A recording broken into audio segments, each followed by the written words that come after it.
Greetings to all the energy centers of the universe. Today is January 13th, 2024. My name is Raymond, and I've already pulled one spirit animal card for all of those that receive my energy. In the previous video I shot, I said January 24th, and I did it all in one take.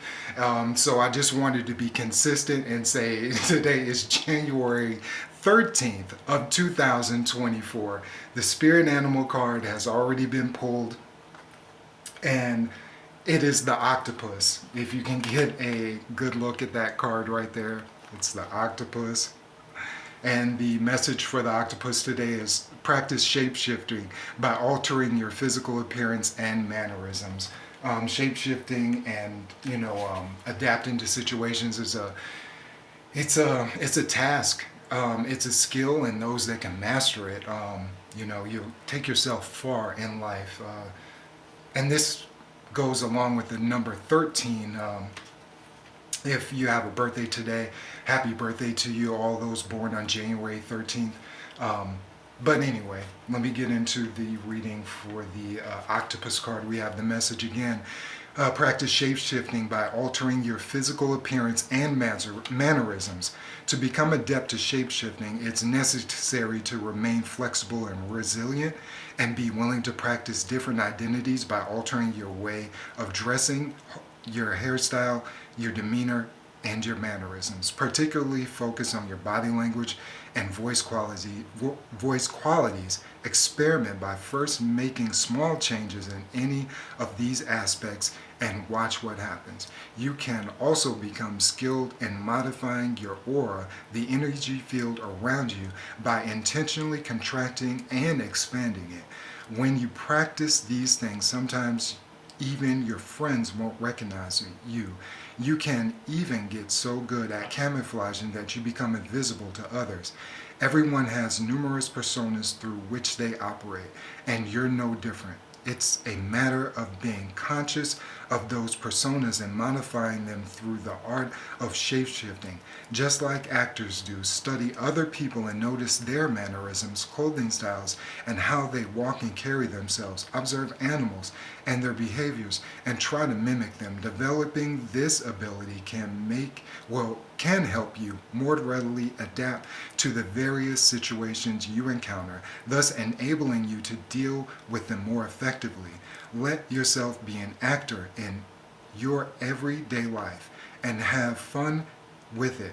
Just remember who you are at the core. That is a very powerful message. Being adaptive to situations and being able to change your appearance is a great thing if you can master it. It gives you like a mystery about yourself and a not so standard, in the box, manufactured appearance that everyone seems to have. You'll just be an individual, and you'll definitely stand out, or you can camouflage yourself from the crowd, just like the good reading was saying from Spirit here today. Some of the associative words that are going to be with the octopus card are going to be disguise, secretness, camouflage, solitude, involvement, flexibility, regeneration, protection, intelligence, sacrifice, and efficiency.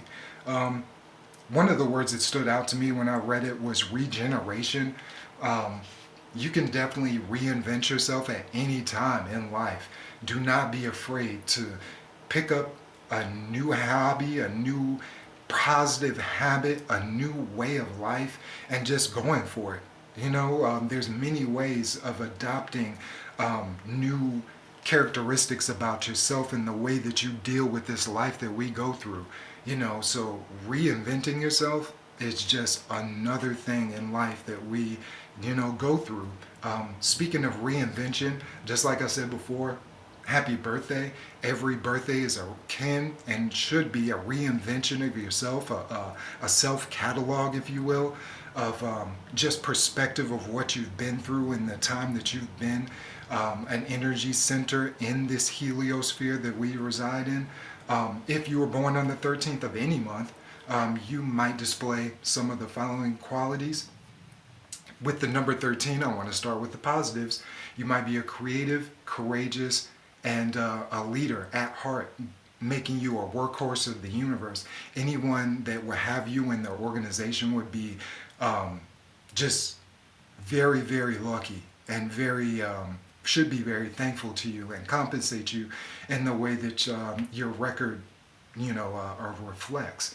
Another great thing about the number, another positive thing about the number 13 is your endeavors have a high rate of success due to your due diligence.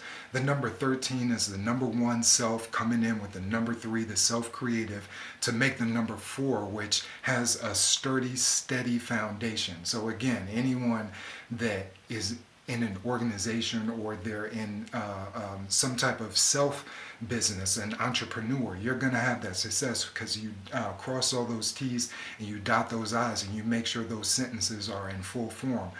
Some of the negative connotations with the number 13, which there are negative connotations with every single number out there. 13 is no different, okay? 13 sometimes has rash actions, has rash decisions, and just makes the opposite of the positive 13 that does its due diligence. This person says, go for the gusto and just go out there with no type of homework. It can be mind-boggling. Another negative is the workhorse that is the workhorse being in the positive will reside in the negative with no time for play. That can make you just an unbearable person. So watch out for the no playtime with the all work time. You want to have an as above, so below existence out here. So give yourself some time. Then last negative and one of the most detrimental, you can ditch that creative for desires of overindulgence in drugs, drinking, and unsavory behaviors. You do not want to go down this path because once you do this, just like any other number, you're giving in fully into that negative connotation of that number. And you don't want to be this person. This person will destroy everything around them in regards to relationships of people that they really, really love them. So you do not want to do that. You want to communicate well with your number. And in the spirit of communication, like I always mention, Mercury retrograde ended on the 1st of this year. Those things can linger on, and we're almost a couple days, 2 weeks from. So hopefully those things are shedding away for those ruling planets, those ruled by Mercury, Virgo and Gemini. Hopefully your communication is cleared up and it's clear and it's more concise. And Mercury falls on everyone's chart somewhere. So wherever it falls on your natal chart, you want to give that a look and make sure that those areas are clear and concise when Mercury retrograde rolls around again, which I do believe is April 1st, the Fool's Day. And in regards to communication and Mercury, like I always say, be kind to one another. Peace.